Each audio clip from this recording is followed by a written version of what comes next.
6 février 1967, Mohamed Ali a 25 ans, il est le champion du monde des poids lourds et lors de son 28e combat, il affronte Ernie Terrell. C'est l'une des plus belles leçons de boxe qu'on ait jamais vues sur un ring. Aujourd'hui, on appellerait ça une masterclass. Et à la fin du 8e round, le voilà qui hurle à son adversaire.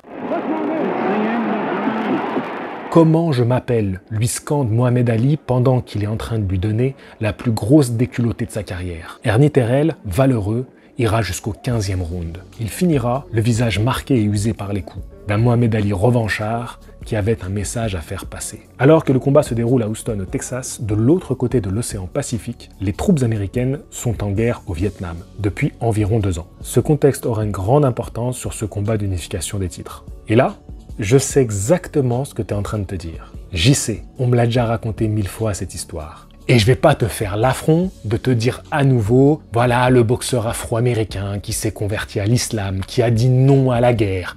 Ok. Je sais que tu connais tout ça. Alors je te dis pas que je vais pas te parler de ça. Mais laisse-moi s'il te plaît te raconter l'histoire sous un angle un tout petit peu différent. Si tu as bien écouté ce que j'ai dit juste avant que je m'auto-coupe la parole, j'ai parlé d'un combat d'unification. Sache que à ce moment-là, c'est le premier combat d'unification de ceinture chez les poids lourds. Aujourd'hui, c'est monnaie courante. Tu sais qu'il y a 4 ceintures dans chaque catégorie, que les champions peuvent s'affronter entre eux et que celui qui remporte le combat prend la ceinture de son adversaire. Et après, on a les champions incontestés, donc c'est les mecs qui ont récupéré toutes les ceintures de la catégorie. Aujourd'hui, tu as même des champions qui montent de catégorie pour affronter un champion d'une catégorie supérieure. Parfois, c'est un peu compliqué à suivre, mais ça fait partie de la boxe actuelle. Mais à l'époque, c'est assez étonnant d'avoir 2 champions. Donc, en février 1967, c'est bien un combat de réunification entre Mohamed Ali et Ernie Terrell. Mohamed Ali détient le titre WBC. Ernie Terrell détient le titre WBA. Faut qu'on fasse une pause 2 secondes. Ernie Terrell, champion du monde des poids lourds. D'où qui savait ça? Mais surtout, d'où il a ce titre, lui? D'où lui vient cette ceinture? Et c'est là qu'il faut qu'on fasse un petit retour en arrière. Le précédent détenteur de la ceinture WBA est Mohamed Ali. Mohamed Ali, à ce moment-là, il est invaincu. Alors il faut qu'on fasse un petit rappel des faits. Qu'est-ce qui s'est passé avec les ceintures chez les poids lourds? En 1964, le champion du monde des poids lourds est Sonny Liston. Il détient alors 2 titres. La ceinture WBA, qu'il remporte en 1962 en battant Floyd Patterson par KO en 1 round. Il détient également la ceinture WBC, qui lui a été attribuée en février 1963. Le 25 février 1964, Sonny Liston va défendre ses ceintures contre le jeune Cassius Marcellus Clay, qui a alors 22 ans. On va faire vite. Clay devient le nouveau champion du monde des poids lourds. Clay change de nom et devient Mohamed Ali. Mai 1965, revanche entre Ali et Liston. Ali bat Liston par KO premier round, coup fantôme. Ah, qu'est-ce qui se passe? C'est un scandale, c'est fou, on n'en sait rien. Bref, tu connais l'histoire. Mais pourquoi je te parle de ça? Le jour de ce combat, la WBA a refusé d'engager son titre lors de cet événement. Celui qui remportait le combat ne pouvait pas être champion WBA. Et à l'époque, la WBA se retire car elle interdisait les revanches obligatoires. Et oui, la WBA refusait les revanches obligatoires. On fait un petit point 2 secondes. 2019, Anthony Joshua, revanche obligatoire contre Andy Ruiz. Titre WBA en jeu. 2022, Anthony Joshua, revanche obligatoire contre Alexander Usyk. Titre WBA en jeu. Les temps ont bien changé, hein. Mais ce qui n'a pas changé, c'est que quand une fédération a un titre vacant, eh ben elle veut vite le remettre en jeu et elle veut que la ceinture vive. Parce qu'une ceinture qui est entre les mains d'un boxeur, c'est de l'argent qui rentre. Et oui, c'est comme ça que ça fonctionne. Donc la WBA, elle perd pas son temps. Et le 5 mars 1965, le titre est remis en jeu dans un combat opposant Eddie Machen à Ernie Terrell. Du coup, en novembre 1965, Ali va remettre en jeu son titre WBC contre l'ancien champion du monde des poids lourds, Floyd Patterson. C'est disons un combat un petit peu facile pour Ali, donc ça se verra d'ailleurs sur le ring, il va assez largement et nettement le remporter. De son côté, le même mois, Ernie Terrell également remet son titre en jeu. Lui va battre le Canadien George Chuvalo. À ce moment-là, ce que tout le monde veut, c'est le combat d'unification entre les 2 champions. Et il est censé être organisé à Chicago. Mais c'est là que les gros problèmes commencent pour Mohamed Ali. Mohamed Ali refuse de partir au Vietnam. Ok, ça va pas être principalement le sujet de la vidéo, mais vous allez voir que forcément, ça a un impact sur les événements sportifs dans la vie de Mohamed Ali. Ce combat est donc annulé et à partir de là, tous les États vont dire non, on veut plus de Mohamed Ali. Vraiment, on n'en veut plus. Il ne combattra pas aux États-Unis. À ce moment-là, Ali, il a toujours sa licence de boxeur et concrètement, il pourrait boxer. Mais si les États décident de ne pas autoriser un combat avec Mohamed Ali à l'affiche, c'est tout simplement parce que l'opinion publique est totalement divisée. Entre ceux qui soutiennent la patrie américaine qui va faire la guerre au Vietnam et ceux qui y sont opposés et donc qui se retrouvent dans le discours de Mohamed Ali. Donc eux, ils veulent pas se mouiller. C'est un peu comme aujourd'hui, on entend avec les boxeurs russes. Non, non, il faut pas que les Russes y boxent. Tu vois, c'est un peu la même chose, mais sur Mohamed Ali à cette époque-là. Et donc, plus personne ne veut faire ce combat d'unification aux États-Unis. Et Mohamed Ali, alors, ce qu'il va faire, c'est qu'il va partir s'exiler, en quelque sorte, au Canada, où il va aller défendre son titre WBC. Donc, la WBC autorise bien Mohamed Ali à aller défendre sa ceinture.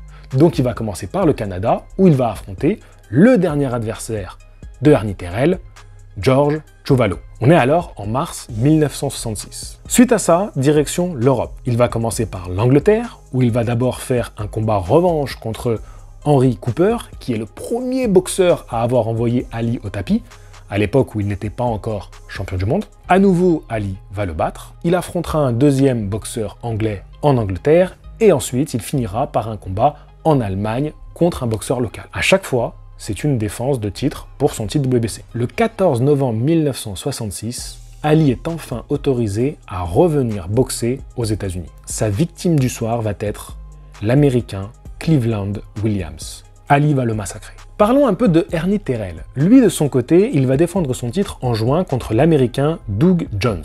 Ce combat-là, il va le remporter au point, et il se passe dans la ville d'Houston. Ce qui est assez rigolo, c'est que c'est aussi dans la ville d'Houston que Ali va faire son retour contre Williams. Et finalement, comme je vous l'ai annoncé en début de vidéo, c'est aussi à Houston que enfin on va réussir à organiser le combat d'unification totale. Oui, parce qu'à l'époque de ceinture, c'était un combat d'unification totale. On est donc en février 1967. Ça va faire un an environ que Ali est un pestiféré, que il se bataille avec les autorités. Qu'est-ce qu'on fait de lui? On lui retire sa licence? Est-ce qu'il faut l'envoyer de force en prison? Qu'est-ce qu'on fait de ce cas désespéré qu'est Mohamed Ali? Donc ça fait à peu près un an.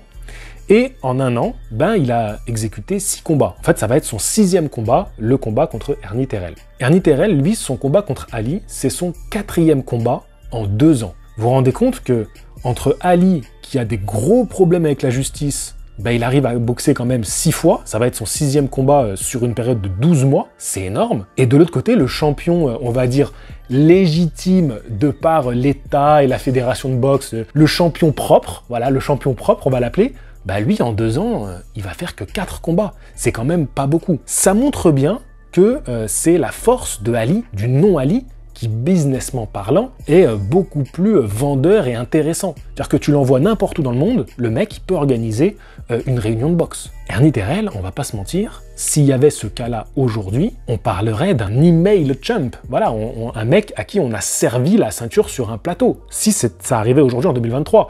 Et franchement, on aurait bien raison de le penser. Après cette masterclass contre Ernie Terrell, je vous invite à aller voir le combat si vous le souhaitez, il est disponible assez facilement sur YouTube. C'est pas l'un des plus beaux combats en termes d'adversité de la part de Mohamed Ali, surtout que c'est un Mohamed Ali très revanchard. Hein. Imaginez un peu tout ce qu'il traverse depuis un an.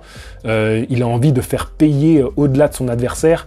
C'est clairement un message qu'il envoie à tout le monde, et clairement c'est ce qu'il dit après le combat. Son discours est vraiment le discours de quelqu'un qui en a ras-le-bol et qui dit voilà, moi vous parlez d'un champion là, lui c'est pas un champion, moi je suis un vrai champion. Il est là le champion. Je lui ai montré ce que c'était la différence de classe. Ce combat voilà n'est pas le plus beau à avoir, même si c'est une dominance incroyable de la part de Ali, mais Ali, ce qui est intéressant, c'est que là, il sait qu'il est l'homme à abattre, et donc il va rapidement organiser, du coup, une défense de ces 2 ceintures. Il va l'organiser moins de 2 mois après. Enfin, imaginez ça maintenant. T'imagines Alexander Usyk, qui bat Dubois, et moins de 2 mois après, qui affronte à nouveau un challenger. Même si tu prends un top 20 du classement, c'est impossible d'imaginer ça aujourd'hui. Moins de 2 mois après, Ali, il remonte sur le ring. Donc on est le 22 mars 1967, et il va mettre KO Zora Folley au 7e round. Là, c'est rideau, fin du bal, la justice tranche. Ali, on lui retire sa licence, on lui retire même son passeport, c'est-à-dire qu'il ne peut plus voyager à travers le monde, donc pour être sûr qu'il n'aille pas faire des combats ailleurs qu'aux États-Unis. Et du coup, bon, ben, c'est un petit peu... il est condamné aussi à de la prison, mais bon, c'est du sursis, hein, tu vois, il va prendre une grosse amende. Et donc là, pendant plusieurs années, on n'est pas censé le revoir sur un ring. Donc, son titre WBA, comme tu l'as bien compris, la WBA, il perd pas de temps. Tout de suite, ils vont remettre le titre en jeu. Le 27 avril 1968, lors du combat qui opposera Jerry Carey à Jimmy Ellis. C'est Jimmy Ellis qui va remporter ce combat-là. Le titre WBC, lui, sera retiré à Ali seulement en février 1970. À ce moment-là, il va être mis en jeu lors d'un combat d'unification à nouveau au Madison Square Garden de New York. Et ce combat oppose Joe Frazier à Jimmy Ellis. Normalement, vous êtes au courant, mais c'est bien Joe Frazier qui va devenir le nouveau champion de WBA et de WBC. Pour finir avec cette petite histoire sur cette période de la vie de Mohamed Ali, il faut savoir qu'en 1971, il pourra à nouveau remonter sur le ring, même si, à ce moment-là, la justice n'est pas encore tout à fait au clair sur est-ce qu'il va pas prendre de la prison pour avoir fait un combat de boxe. Disons qu'il monte sur le ring, mais il y a une épée de Damoclès qui est au-dessous du ring et qui risque à tout moment de lui tomber sur la gueule. Heureusement, comme ça va bien se passer, il va pouvoir reprendre les combats de boxe. Et donc, Ali, à ce moment-là, va pouvoir reprendre le cours normal de sa carrière. L'inactivité lui aura fait beaucoup de mal, et beaucoup de monde se pose des questions sur est-ce qu'il peut revenir au haut niveau. Ali va faire mieux que ça. Il va encore plus asseoir sa légende avec les adversaires qu'il rencontrera dans la deuxième partie de sa carrière. On pense bien sûr la trilogie contre Joe Frazier, la trilogie contre Norton, et bien évidemment le combat contre George Foreman à Kinshasa. À ce moment-là, Ali redevient champion du monde. Et c'est exactement 7 ans après qu'on lui ait retiré injustement les ceintures. 7 ans. Mais qui aurait eu la capacité mentale, la force physique de continuer à s'accrocher à cet objectif? Quand tu as 25 ans, tu as connu la gloire, tu as connu le succès, l'argent, tu as tout réussi, qu'on te prend injustement tes ceintures, que toi tu ne renonces pas à ce que tu veux être, c'est-à-dire qu'il aurait très bien pu s'exiler dans un pays, devenir canadien, il aurait pu dire bon ben voilà je renonce à mes titres mais je vais continuer à boxer ailleurs, il aurait pu faire tellement de choses. Le gars a accepté que possiblement on l'envoie en prison, c'est quand même un truc de fou. Tout ça parce qu'il ne voulait pas renier ce qu'il se sentait être au plus profond de lui-même. Et ce qui est encore plus fou, c'est qu'il va avoir la force de lutter pendant 7 années avant de redevenir champion du monde. Ali, c'est à peu près 25 ans de carrière dans la boxe.